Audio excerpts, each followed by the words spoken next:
أعوذ بالله من الشيطان الرجيم. بسم الله الرحمن الرحيم. الحمد لله رب العالمين، والصلاة والسلام على أشرف الأنبياء والمرسلين، حبيبنا شفيئنا مولانا محمد بن عبد الله وعلى آله وصحبه أجمعين. رضيت بالله ربا وبالإسلام دينا وبمحمد نبيا ورسولا. اللهم صل على سيدنا محمد. اللهم صل على سيدنا محمد. اللهم صل على سيدنا وحبيبنا وشفيئنا مولانا محمد. طب القلوب ودوائها وعافية أبدان وشفائها ونور الأبصار وضيائها وعلى آله وصحبه وبارك وسلم. رب اشرح لي صدري ويسر لي أمري واحلل عقدة من لساني يفقه قولي. أما بعد. Assalamualaikum warahmatullahi wabarakatuh. Alhamdulillah, syukur kita kehadirat Allah Subhanahu wa taala dengan limpah kurnia dan rahmat-Nya. Allah telah menggerakkan tangan kita, Allah telah menggerakkan kaki kita, dan Allah telah memberikan kita kesempatan waktu untuk sama-sama hadir ke masjid yang mulia ini, Masjid Fastabiqul Khairat. Kemudiannya Allah memuliakan saya dan semua yang hadir untuk sama-sama duduk di dalam majlis yang mana disabdakan oleh baginda sallallahu alaihi wasallam sebagai raudatul jannah, taman-taman surga di dunia. Mudah-mudahan Allah angkat kajian kita pada subuh ini sebagai raudatul jannah. Amin ya rabbal alamin. Apa kabar jemaah Masjid Fastabiqul Khairat? Sehat? Mudah-mudahan sehat terus dalam melakukan ketaatan kepada Allah Subhanahu wa taala. Baik, kita lanjutkan pengajian kitab Asy-Syama'il Muhammadiyah kita. Sekarang kita akan masuk ke bab yang ke-50, kebiasaan bekam Rasulullah sallallahu alaihi wasallam. Kebiasaan bekam Rasulullah sallallahu alaihi wasallam. Di antara rahsia Nabi sallallahu alaihi wasallam sehat selama hidup baginda sallallahu alaihi wasallam adalah di antaranya, salah satunya adalah baginda biasanya berbekam. Apa dia? Berbekam. Dan itu dikuatkan lagi ketika peristiwa Isra wal Mi'raj. Disebutkan bahawa ketika Nabi melewati langit untuk ke Sidratul Muntaha dalam peristiwa Isra wal Mi'raj, kan, ketika dimi'rajkan oleh Allah Subhanahu wa taala, diangkat ke langit. Ketika Nabi melewati setiap langit, maka baginda akan berjumpa dengan malaikat, dan semua malaikat itu tidaklah baginda melewati mereka, melainkan mereka menyuruh Nabi sallallahu alaihi wasallam, apa disampaikan, perintahkan umatmu untuk berbekam, untuk berhijamah. Faham dong? Jadi saran daripada malaikat kepada Rasulullah ketika peristiwa Isra wal Mi'raj adalah diperintahkan kepada Nabi kita untuk disampaikan kepada umat agar berbekam. Ditambah lagi, Nabi SAW menyampaikan dalam satu hadis riwayat Imam Bukhari, disebutkan kesembuhan itu berada dalam tiga hal. Kesembuhan itu berada dalam tiga hal. Yang pertama, minum madu. Apa dia? Yang pertama, madu. Yang keduanya, goresan. Apa goresan? Apa sebutnya? Kalau pisau tu di apa? Sayat. Okey, sayatan pisau bekam. Apa? Sayatan pisau bekam, dan juga pengobatan dengan al-kai. Al-kai, kita dah belajar al-kai itu apa? Besi yang dipanaskan dan ditusuk ke tempat yang sakit. Nah, tiga pengobatan ini, dan aku melarang umatku untuk berubat dengan al-kai. Itu hadis sahih, hadis riwayat Imam Bukhari. Baik. Jadi yang paling ideal adalah hijamah. Baik, hijamah itu berasal daripada kata Arab yang dimaksudnya al-hajmu. Al-hajmu itu bermaksud penghisapan ataupun penyedutan. Apa? Penghisapan atau penyedutan, kan? Dan orang-orang yang bekerja sebagai ahli bekam disebut apa? Kalau orang yang kerja sebagai ahli bekam disebut apa? Al-hajam. Apa? Al-hajam ataupun al-hajim. Okey, dua ni boleh. Al-hajim ataupun al-hajam untuk orang-orang yang berprofesi sebagai ahli bekam. Baik. Apa maksud bekam ni macam mana? Bekam ni adalah pengobatan mengeluarkan apa? Nak dikeluarkan apa? Yes, darah ataupun angin, kan? Darah kotor yang ada dalam tubuh kita melalui permukaan kulit. Kan? Kenapa darah ni harus dikeluarkan? Apa yang dimasukkan dengan darah kotor? Darah yang mengandungi racun ataupun toksik. Darah ini harus dikeluarkan. Kalau tidak dikeluarkan, maka sistem peredaran darah kita tidak dapat berjalan dengan lancar dan akan mengganggu imunitas badan seseorang, baik fisik ataupun mental. Jadi penumpukan darah kotor yang banyak di bawah kulit itu akan buat kita makin mudah diserang penyakit dan tubuh kita akan melemah. Faham dong? Jadi darah itu harus dikeluarkan. Faham dong? Jadi cara mengeluarkannya adalah dengan berbekam. Jadi mengeluarkan racun dari tubuh itu tujuan asalnya berbekam. Faham dong? Faham dong? Jelas? Pernah disenik bekam? Sering? Jarang? Sekali-sekali aja. Jadi yang takut dengan pisau ada? Takut dengan darah? Ibu-ibu takut dengan darah? Jadi bekam tu ada dua jenis kan? Ada bekam kering, ada bekam basah. Bekam kering, dia tak pakai pisau, hanya disedut. Jadi tempat yang ada angin tu digerakkan. Memang sakit. Memang rasa kita bila digosok tu, bila digerakkan, dikerok kan, seperti dikerok. Jadi kita akan rasa macam nilu-nilu lah kan, digerak. Tapi setelah itu akan rasa enak badan kita kan. Terus kalau bekam basah memang disayat di kulit kita akan mengeluarkan darah. Dan kalau zaman dulu dia berbeza ya. Cara bekam tu berbeza ikut zaman, dan bukan hanya muncul pada zaman Rasulullah, malah sebelum Rasulullah udah ada bekam. Faham dong? Jadi sebelum Rasulullah udah ada bekam. Faham dong? Jadi Nabi SAW kalau bekam tu cara lain. Kalau kita guna dah modern kan, guna cup kan, cup. Pakai jarum tembak kan, tembak kan, dia ada peluru dia. Jadi jarum kecil-kecil ditembak-tembak terus ditutup dengan cup. Ini zaman sekarang kan. Kalau zaman dulu, kalau zaman Rasulullah SAW, baginda memakai tulang unta. Tulang apa? Tulang unta kan, lahi jamal, yakni tulang unta. Dan baginda menggunakan safrah maksudnya pisau besi yang ada dua mata ataupun satu mata untuk disayat, baru ditutup dengan tulang unta untuk mengeluarkan darah. Itu metode pengobatan zaman Rasulullah SAW. Baik, sekarang pertanyaannya, bila hijamah ni datang ke Indonesia? Dah lama ke baru? Lama tu bila? Lama tu bila? Saya lahir. Sebelum lahir udah ada kan? Tapi metodenya lain, betul Pak ya? Pakai apa? Pakai tandas. Pakai tanduk ada. Terus ada? Ya betul Pak. Nah, makanya para kiai kita, ulama kita dulu, mereka belajar dari kitab kuning. Belajar apa?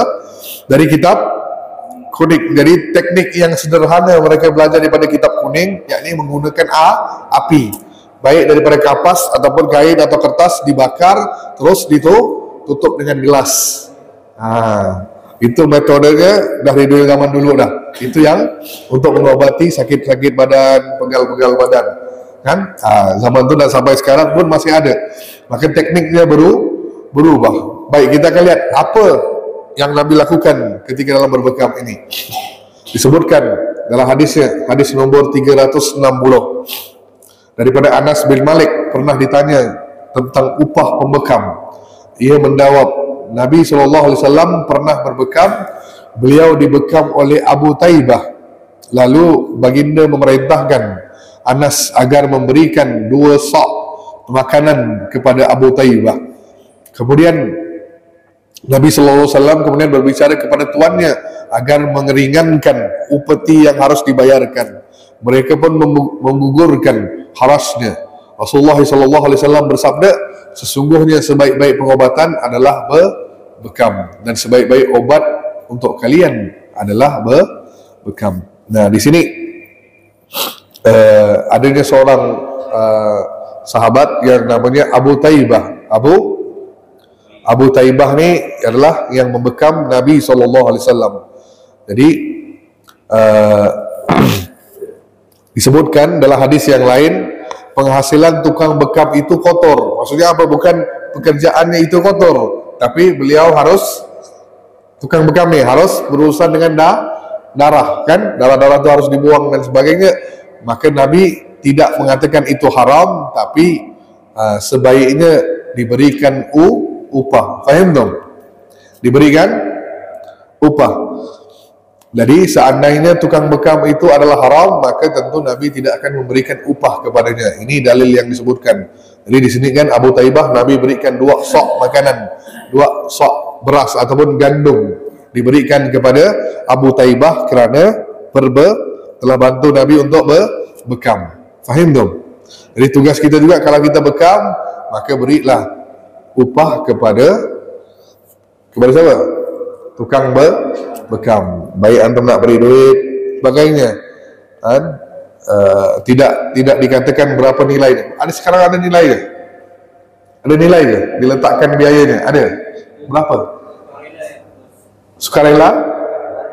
100? Mahal Berapa titik? Okey. Jadi sebaiknya jangan diletakkan harga, kan? Terpulang kepada orang yang dibekam tadi itu, kan? Sebaiknya diberikan upah, kan? Cuma jangan menetapkan berapa biayanya. Faham dong? Seterusnya daripada hadis 361, Abu Daud bercerita kepada kami, ia berkata, Warqa bin Umar bercerita kepada kami, Nabi SAW berbekam dan memerintahkan aku untuk memberikan upah kepada tukang bekam tersebut. Ini pun sama juga, hadis berulang. Terus daripada Ibnu Abbas, ia berkata, Nabi SAW berbekam kepada titik, yakni titik di antara 2 bahu. Titik di antara 2 bahu, dan diberikan upah kepada tukang bekamnya. Nah, jadi Nabi SAW kalau bekamnya itu di antara 2 titik, 2 bahu, yakni mana ni? Yakni ada urat leher, di bawah ni tengkuk, kan? Yang ni atas sini. Yang titik tengah ni, titik tengah ni di sini Nabi SAW sering berbekam. Itu pun tempat titik yang harus kita pun berbekam. Terus, ni yang penting. Nabi SAW berbekam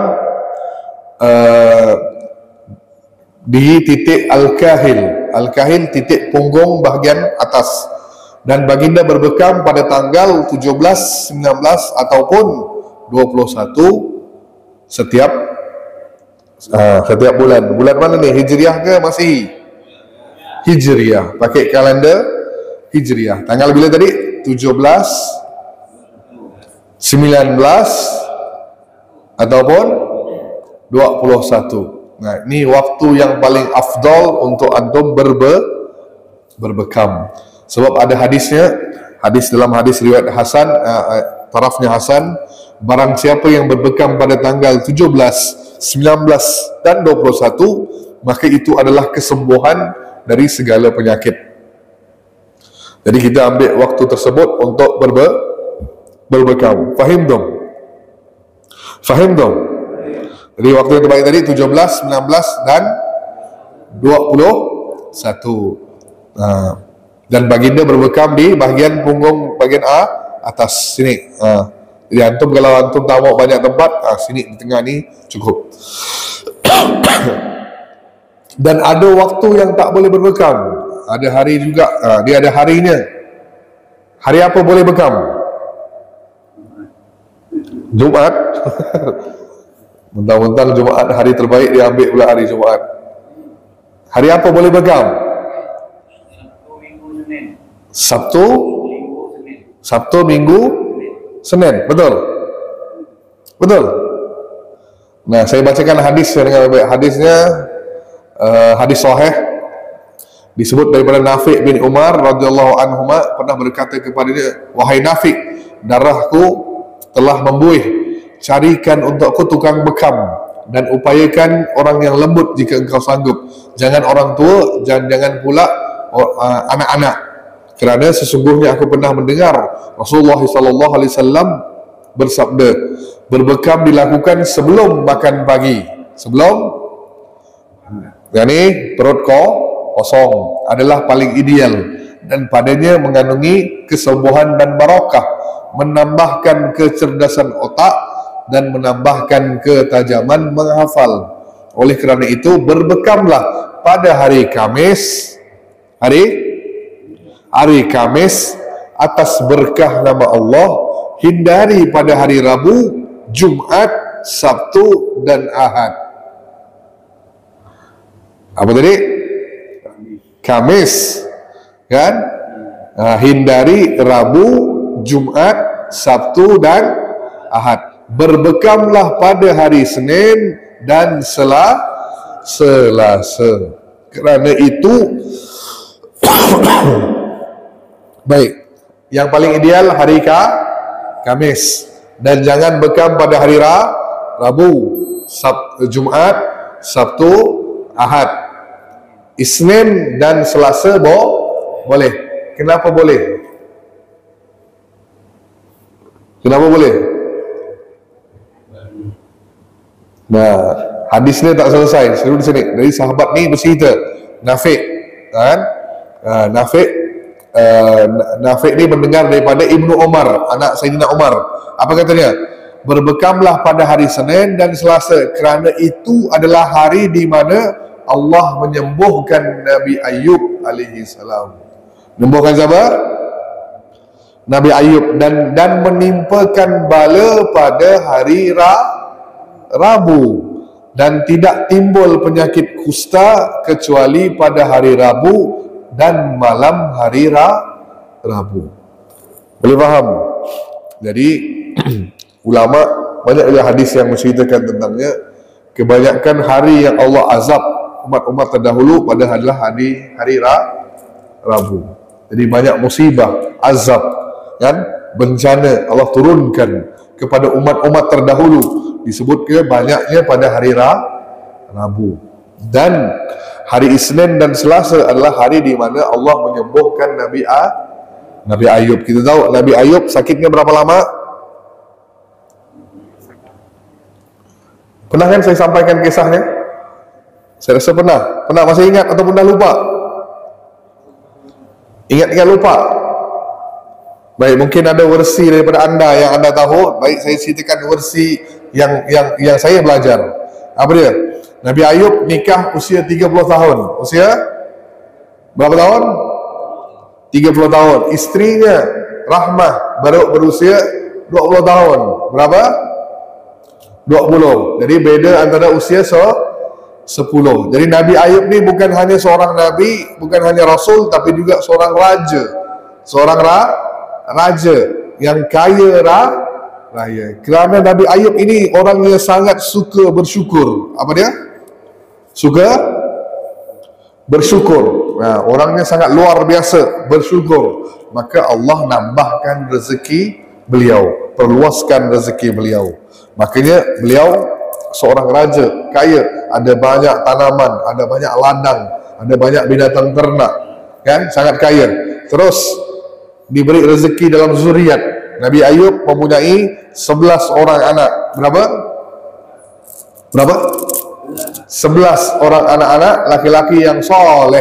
Anak laki-laki soleh 11 orang. Dan istri yang soleha, kan? Apalagi? Dah itu dah nikmat. Faham dong? Ada rumah seperti istana, kan? Jadi ada kenderaannya, kan? Jadi semuanya lengkap. Jadi bila mana Nabi Ayub ni, saya katakan tadi, suka bersyukur, makin Allah beri nikmat, makin dekat dengan Allah. Makin Allah beri nikmat, makin dekat. Contoh, Nabi Ayub biasa solat duha 2 rakaat. Anggap solat duha. Contoh. Bila Allah tambahkan rezeki, jadi solat duha itu bukan hanya ditinggalkan, tapi menjadi 4 rakaat. Faham dong? Makin beri nikmat, tambah lagi dari 8. Makin beri nikmat, tambah lagi sampai 12 rakaat. Ni contoh. Faham dong? Kalau tahajud 8 rakaat, contoh Nabi Ayub diberi tambahan nikmat, maka sampai 12 rakaat, 20 rakaat. Itu dia sebagai bukti tanda syukur kepada Allah. Ini berbeza dengan kita. Kalau Nabi Ayub beri nikmat, makin dekat dengan Allah. Kita diberi nikmat, makin jauh ke makin dekat? Makin jauh ke makin dekat? Makin jauh ke makin dekat? Dulu paling awal, paling depan duduk di dalam kajian, kan? Betul? Nah, paling awal dia datang ke masjid. Bila Allah beri dia sikit rezeki, perluaskan sedikit, Allah bukakan pintu rezeki. Jadi orang yang datang awal ke masjid mulai masbuk. Betul? Gara-gara tanya, bang, kenapa sering datang awal ke masjid? Kenapa datang telat ni? Oh, ada sibukkan. Ada sedikit sibuk urus bisnes. Nah, dulu dia datang kajian, sekarang dah jarang datang ke kajian. Ni, hati-hati teman-teman sekalian. Jangan anggap itu suatu nikmat. Faham dong? Itu suatu ujian dari Allah. Faham dong? Orang yang Allah cinta, Allah akan dekatkan dia kepada agama Islam. Maksudnya akan dekatkan kepada ilmu. Tapi makin antum jauh, makinlah antum jauh dari rahmat Allah Subhanahu wa taala. Faham dong? Itu perbedaan kita dengan Nabi Ayub. Baik, singkat cerita, Nabi Ayub alaihissalam hidupnya sangat senang, senang. Nah, dilihat oleh iblis. Siapa? Dilihat oleh iblis. Iblis pun kata, ya Allah, Nabi Ayub ini kau beri nikmat, kerana itu dia banyak bersyukur, banyak ibadah. Coba kalau dicabut nikmatnya, aku yakin Nabi Ayub ini tidak akan bersyukur, malah akan berkeluh kesah dan akan menjauhi engkau ya Allah. Maka Nabi Iblis berkata, ya Allah, izinkan aku untuk mengganggu Ayub. Aku akan buktikan bahawa Nabi Ayub ni orang yang tidak bersyukur dalam keadaan susah. Faham dong? Jadi Allah pun mengizinkan. Maka Allah kata, apa kau nak buat? Ya Allah, izinkan aku untuk mengujinya. Maka Allah pun izinkan. Apa dibuat? Nabi Ayub ini ujiannya datang dalam 3 hari. Dalam berapa hari? 3 hari berlaku 3 ujian yang paling besar. Tak ada orang yang diuji lebih daripada Nabi Ayub. Hari pertama diuji dengan kehilangan seluruh harta kekayaan Nabi Ayub. Datang badai. Datang apa? Badai. Apa? Badai, kan? Datang badai menghancurkan seluruh tanamannya. Terus binatang-binatang ternaknya mati. Mati terkena penyakit dalam sehari. Rumah seperti istana hancur ditimpa badai. Maka Nabi Ayub yang kaya raya langsung jadi miskin dalam tempoh sehari. Allahu Akbar. Bila dah diuji seperti itu, datang iblis menyerupai manusia dan berkatakan, ya Ayub, lihat Allah ni telah tidak adil. Lihat Allah telah uji kau ni bersyukur, tapi Allah malah cabut rezekimu. Maka Nabi Ayub tersenyum. Apa kata Nabi Ayub?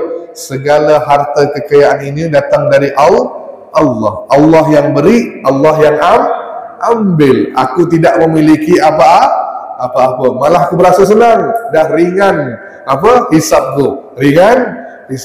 Jadi aku bersyukur. Terus dia bersyukur, sebut subhanallah, alhamdulillah, la ilaha illallah, Allahu akbar. Mulutnya tidak berhenti memuji Allah. Terus tak selesai di situ. Terus apa kata iblis? Ya Allah, percubaan pertama gagal, izinkan percubaan yang kedua. Aku yakin dia akan jatuh tersungkur. Apa percubaan yang kedua? Ya Allah, izinkan aku mengganggu zuriatnya, zuriatnya. Maka hari kedua, seluruh berapa anak-anak Nabi Ayub? 11 anak laki-lakinya mati depan mata Nabi Ayub alaihissalam. Allahu akbar. Kan? 11 anak laki-laki mati depan mata Nabi Ayub. Coba bayangkan kalau kita punya anak, cucu terjatuh, tergelincir, gimana perasaan kita? Sedih. Takut kan? Apa jadi kan? Kita langsung rasa takut, rasa khawatir, langsung kita ke depan. Coba bayangkan kalau anak sendiri mati depan mata kita. Nah, sangat luar biasa. Tapi Nabi Ayub masih lagi bersabar. Datang iblis menyerupai manusia, coba nak goda. Apa kata iblis? Nah, lihat, kemarin harta kau, sekarang zuriat anak keturunan kau Allah cabut ni. Nanya Allah, kenapa begini ya Allah? Kenapa aku diuji? Nanya, kata iblis yang menyerupai manusia. Apa kata Ayub? Masih juga inna lillahi wa inna ilaihi raji'un. Kan? Nah, segalanya datang dari Allah, segala juga kembali kepada Allah. Aku tidak ada merasa sedih, malah aku bersyukur, dan aku tetap akan bersabar. Nah, tidak diselesai di situ. Iblis kata, ya Allah, gagal percubaan kali kedua. Kali ketiga ini aku yakin dia akan kalah. Apa dia? Ya Allah, izinkan aku masuk dalam badan Ayub. Masuk dalam badan Ayub. Maka Allah pun mengizinkan. Terus iblis pun masuk dalam badan Ayub, mendatangkan sebuah penyakit yang tak dapat disembuhkan. Ada yang kata penyakit kulit, ada yang kata penyakit kusta, malah lebih parah daripada itu, lebih parah daripada penyakit tersebut. Nah, berapa lama sakit? 1 tahun, bertahun-tahun. Baik, nikah usia berapa? 30. Jadi 30 dan beliau mulai diuji dari ketika usia 50. Jadi berapa tahun beliau hidup senang? 20 tahun. Jadi diuji ketika mulai usia 51. Faham tak? Jadi 20 tahun diberi nikmat. Ketika beliau 51 tahun baru diuji. Nah, berapa lama beliau sakit?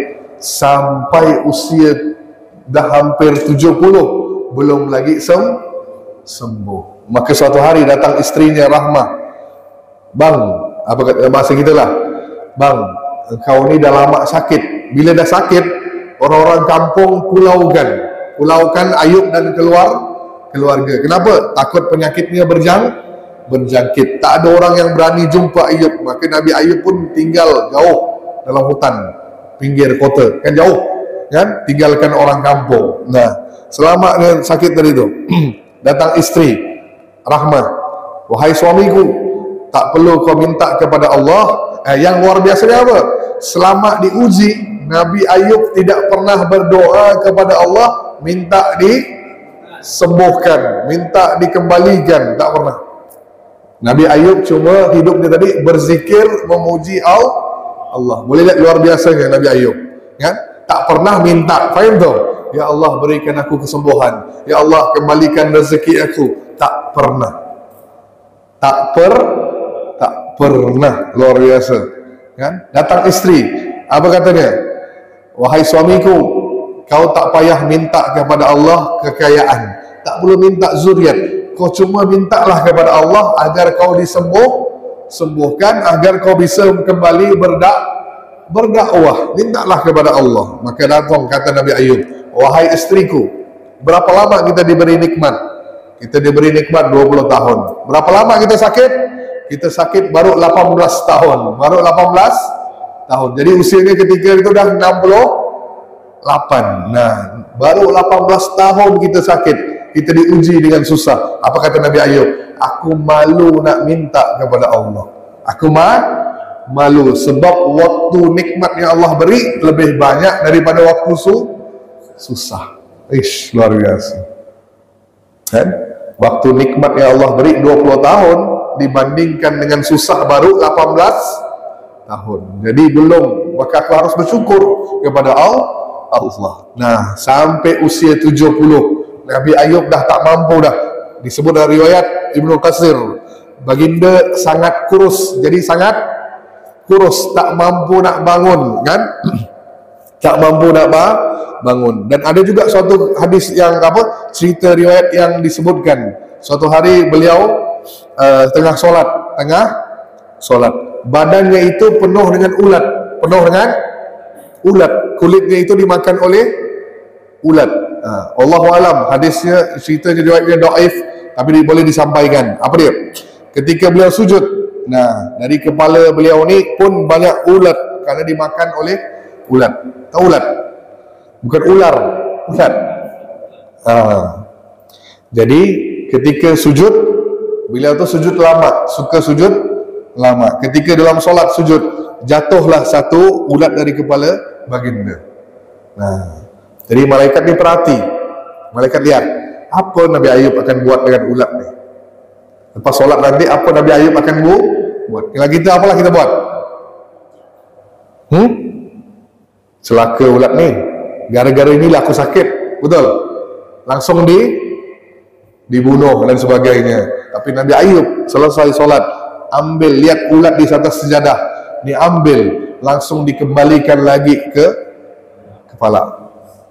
Jadi malaikat tanya, hei Ayub, itu kan ulat dah jatuh, bawa penyakit, baik kau buang, kenapa kau masih letak di kepalamu? Kata malaikat. Apa kata Nabi Ayub? Sesungguhnya Allah telah menetapkan rezeki ulat ini di atas kepalaku. Aku takut kalau aku buang dia, aku telah menghilangkan rezekinya, dan aku nanti takut di akhirat aku akan dituntut di akhirat. Aku tak berani dituntut di depan Allah Subhanahu wa taala. Lihat, luar biasa. Sampai tak mampu bangun, kan? Yang tinggal, apa kata Nabi Ayub? Nabi Ayub cuma doa, ya Allah, kau boleh ambil semua ya Allah, tinggalkan akal dan juga hatiku, supaya apa? Aku boleh terus berzikir kepadamu ya Allah. Nah, sampai Allah perintahkan Nabi Ayub untuk berdoa. Paham dong? Bukan Nabi Ayub doa, Allah perintahkan malaikat, sampaikan kepada Ayub, suruh berdoa, saya akan sembuhkan. Nah, teruslah malaikat datang, hei Ayub, Allah minta kau sekarang berdoa. Kau berdoa. Maka Nabi Ayub berdoa, dan doa ini disebut dalam Quran. Nah, masalah Quran, surah Al-Anbiya, surah apa?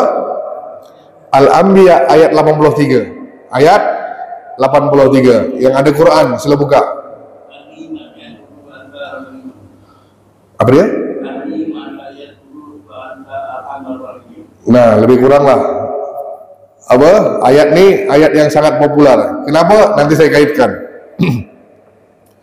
Nah, boleh baca ayat 83. Surah ke-21 ayat yang ke-83. Boleh bacakan? Siapa yang nak bacakan? Pak Asep. Nah. Ayub ketika dia berdoa kepada Tuhannya, ya Tuhanku, itu aku telah ditimpa penyakit, padahal Engkau Tuhan yang Maha Penyayang dari semua yang penyayang. Baik. Wa ayyuba iznada rabbahu anni massaniyad durru wa anta arhamur rahimin. Nah, pendek doa kan? Anni, kan? Wa ayyuba iznada rabbahu, ketika Ayub berdoa kepada Tuhannya, kan? Anni, sesungguhnya aku, massaniyad durru, ditimpa penyakit. Nah, yang luar biasanya penghujung ayat tu, kan? Nabi Ayub kata, ya Allah, aku ditimpa penyakit, maka sembuhkanlah. Bukan kalimat sembuhkanlah, tapi apa kalimatnya? Wa anta arhamur rahimin. Ada kaitan apa tidak? Tak ada kaitan, betul? Ya Allah, aku ditimpa penyakit. Malah Nabi Ayub memuji Allah. Seolah-olah Nabi Ayub berkata apa?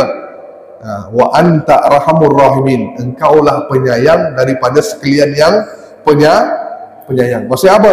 Ya Allah, kalau kau nak sembuhkan pun aku redha. Kalau kau tak sembuhkan pun aku redha. Sebab aku yakin engkau tak pernah menzalimi hambamu. Faham tu? Faham tu? Nah, bila Nabi Ayub berdoa begitu, apa yang jadi? Ayat berikutnya, baca Pak Asif. Maka kami kabulkan doanya, lalu kami lenyapkan penyakit yang ada padanya, dan kami kembalikan keluarganya kepadanya, dan kami lipat gandakan jumlah mereka sebagai suatu rahmat dari kami dan untuk menjadi peringatan bagi semua yang menyembah kami. Allahu Akbar. Fastajabna lahu, kan? Fastajabna lahu. Kami kabulkan doa Ayub. Bila Nabi Ayub berdoa, nah, ada cerita kan? Lepas itu mandi, dihentakkan kaki, keluar air, disuruh mandi. Nah, apa yang jadi? Ketika itu Nabi Ayub berusia berapa? 70. Baik, 70 tahun. Dah tua. Tapi lihat, apa kata Allah? Kami kembalikan keluarganya dan kami lipat gandakan sebagai rahmat. Apa maksudnya? Allahu Akbar. Ketika Nabi Ayub mandi, kan? Usianya 70. Walaupun usia beliau 70, tapi kekuatannya kembali seperti anak yang berusia 35 tahun. Boleh faham? Kembali lagi kekuatannya seperti yang berusia 30 tahun. Allah potong usianya walaupun usia 70, tapi rupa parasnya, kan, kekuatannya seperti pemuda yang usia 30. Tak selesai di situ, harta kekayaannya hilang. Nah, bila dengar semua dah sembuh, kan, Nabi Ayub dah sembuh, datang umatnya bawa hadiah. Bawa apa? Hadiah. Ada yang bawa unta, ada yang bawa kambing, ada yang bawa sapi, ada yang bawa emas sebagai hadiah kepada Nabi Ayub. Kan? Bila Nabi Ayub terima semuanya, hartanya melebihi 2 kali lipat daripada apa yang beliau ada dulu. Yang luar biasa dia apa tadi? Berapa anaknya yang mati? 11. Allah kata apa? Kami gandakan jumlahnya. Apa dia? Setiap tahun istrinya Rahmah hamil, melahirkan anak kembar, laki-laki 2 orang untuk 11 tahun ke depan. Berapa? 2 setahun 2 anak, 11 tahun 20. Allah ambil 11, Allah gandek pulangkan 20. Allahu Akbar. Nah, hebat kan? Luar biasa. Sabar, apa lagi? Tak mengeluh. Faham dong? Ini ujiannya. Sabar, tak mengeluh. Jadi kalau ada di yang sini sakit, ada yang di sini masalah utang, masalah apa-apa, ingat, masalah anda itu tidak sehebat Nabi Ayub. Faham dong? Faham dong? Tidaklah seberat Nabi Ayub. Jadi yang saya nak fokuskan tadi doanya, anni masaniyad durru wa anta arhamur rahimin. Dalam pengobatan Islam, ini doa yang sangat bagus untuk diamalkan. Jika anda bekam, pijit, apa-apalah, makan obat, baca doa ini. Baca doa ini, mudah-mudahan Allah sembuhkan segala penyakit kita. Cuma di sini ada penambahan. Penambahannya saya minta di awal, sebelum baca anni, baca Rabbi. Apa? Rabbi ataupun ya Allah, boleh, terserah anda. Pertama panggil Allah, ya Allah, ataupun ya Allah ya Syafi, ya Allah ya Latif, terserah, kan? Kan? Sebut Rabbi.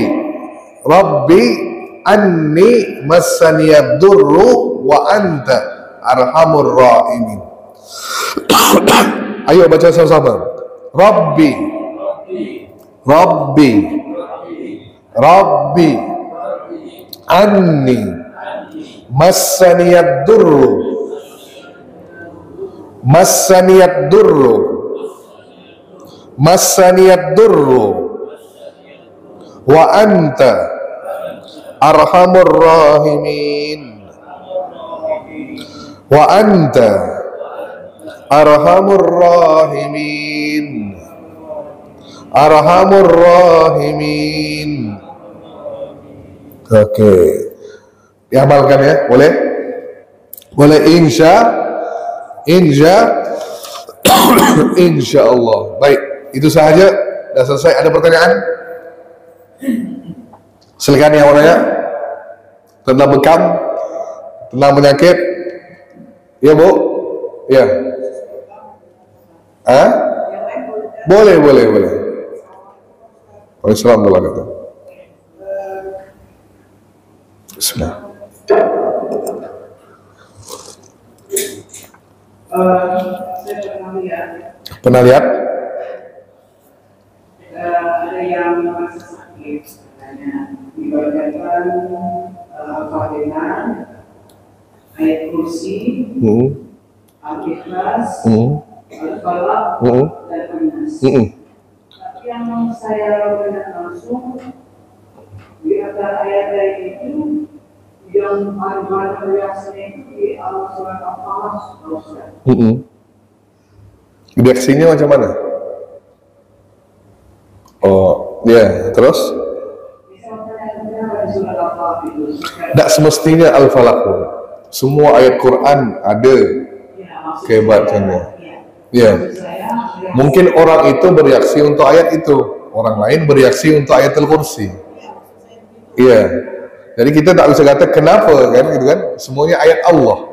Ayat Allah. Ada orang mungkin dia akan reaksi pada ayatul kursi. Ada orang baca An-Nas akan reaksi. Ada yang lebih dahsyat, baca Al-Fatihah udah bereaksi. Itu dia. Masing-masing itu. Itu dia. Nah, kembali lagi, Al-Quran itu syifa. Al-Quran itu syifa. Jadi semua ayat Quran ada khasiatnya, ada keutamaannya. Iya. Ya saya kata mungkin ada kekuatan pada ayatul Al-Falaq. Semua surah, maka saya tak kata ini suaranya spesial karena tak bisa. Saya kembalikan ke umum. Maksudnya apa? Al-Quran itu memang syifa, penyembuh, kan? Dibacakan pasti akan bereaksi. Baik itu Muslim ataupun non-Muslim. Non-Muslim dengar pun dia akan merasa tenang saya. Jadi tak bisa kita kata ayat ni khusus nah. Mungkin untuk orang tu memang dia dah kena dengan ayat Al-Falaq. Bisa jadi itu. Ya? Sip. Ada lagi? Silakan. Assalamualaikum warahmatullahi wabarakatuh. Assalamualaikum warahmatullahi wabarakatuh. Jadi penjelasan Pak Ustaz masalah bekam itu ada santunan sehari. Sebaiknya Waktunya itu apakah pagi, siang, malam yang lebih baik? pagi tadi kan? Pagi. Sebelum makan. Yes, sebelum makan. Iya betul. Minum air tak apalah, minum air boleh. Air kosong, jangan air kopi pula. Air putih. Air putih. Jadi pastikan perut kosong. Lalu dia sebulan sekali ya Pak? Bukan sebulan sekali. Bila anda merasa sakit, situlah waktunya. Bila anda kurang enak, itu dia. Tapi antara satu, sebab dia kan lambat nak sembuh, faham? Yang disayat nih, lebam-lebam ni kan akan mengambil waktu. Kan lepas bekam, biasanya tak boleh mandi dulu, kan? Tunggu 1 jam, 2 jam, baru mandi dengan air putih hangat. Nah, untuk dia sembuh kembali memerlukan mungkin seminggu kan? Jadi seminggu atau 2 minggu lah gitu kan? Jadi sebaiknya ambillah. Kalau 2 bulan sekali itu okey dah. Itu jarak ideal. Ideal. Jelas Pak? Adik? Iya. Pak Hidayat. Oh ya.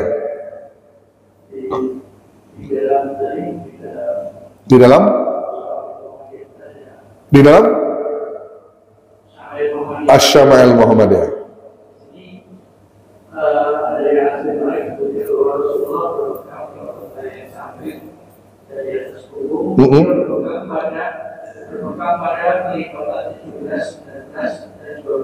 Satu.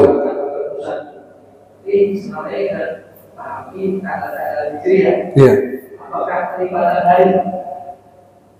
Maksud Jadi enggak, disediakan dengan hari. Artinya 117 hari kita rekam, 18 hari kita rekam, 19 hari kita rekam, 21 pilihan. ya pilihan harinya. Tanggal hijriah. Kalau di sini saya tangkapnya kelipatan itu Tanggal Hijriah. Hijriah 17, 19 atau 21 Hijriah. Hijriah. Hijriah. ada siklus. Iya betul. Setelah 17 hari, setelah 21 maksud Bapak itu. Nah, yang di sini lebih sahihnya Hijriah. Tanggal Hijriah. Yes. Yes, sebulan. Jangan sebulan sekali. Maka saya kata adanya bekam yang darurah, ada bekam yang ikhtiar. Paham? Ikhtiar darurah. Kalau Bapak sakit, kan? Maka bila Anda merasa sakit, maka Anda terus bekam, tak perlu tunggu tanggal. Faham? Faham tak nih? Anda sakit nih, kan? Oh, badan pegal-pegal. Jadi dah memang tak bisa buat kerja. Yang contoh, maka langsung jangan tunggu tanggalnya. Harus tunggu 17, harus tunggu hari Senin. Tak. Ini bekam darurat. Jadi waktunya bila sakit silakan berbekam. Ini kata Ibnu Qayyim dalam kitab Tibbun Nabawi. Nah, kalau bekam ikhtiar tak sakit, cuma nak mengamalkan sunnah tadi. Nah, supaya badannya bukan ada penyakit, cuma nak rasa lebih ringan, maka pilih tanggal-tanggal Hijri. Nah, Hijriah. Gitu. Faham dong? Jadi, kalau Anda sakit dah, jangan tunggu tanggalnya. Harus tunggu hari Senin, hari Kamis lah. Silakan. Bila dah sakit sangat silakan. Tak usah tunggu tanggal. Faham dong? Faham dong? Oke, jelas? Ada lagi? Dalam praktek pengobatan itu dalam mengumpulkan niat supaya berhasil. Iyalah niat tadi, ya Allah sembuhkan penyakit aku, ya keluarkan segala darah kotor dalam badan aku agar sehat. Nah itu dia niat dulu. Sebelum Anda berbekam, niatkan dalam hati masing-masing. Sama juga makan obat, makan obat jangan kerana obatnya, tapi kerana kesembuhan itu milik Allah dan ini cuma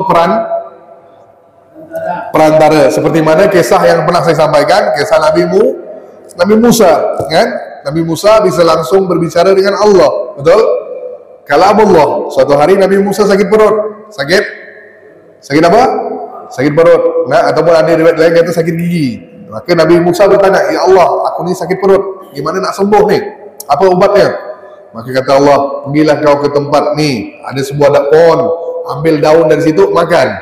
Pergi Nabi Musa ke pohon tersebut, jumpa, ambil daun, makan, langsung sembuh. Setelah beberapa minggu Allah uji lagi. Nabi Musa datang sakit perut sekali lagi. Maka Nabi Musa buat apa?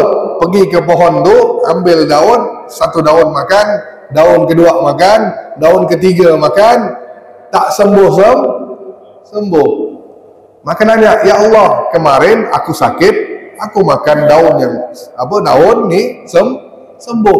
Sekarang aku sakit perut yang sama, makan dari daun yang sama, kenapa tak sembuh? Maka apa kata Allah?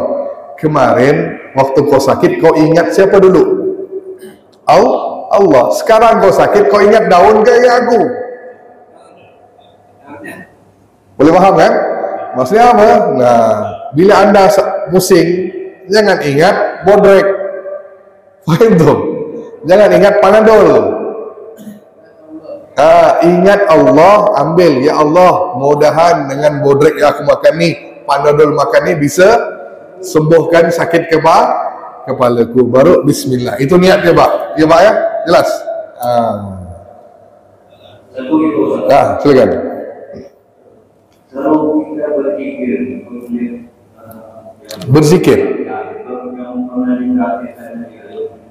itu juga harus menggunakan niat. Kalau berbuat,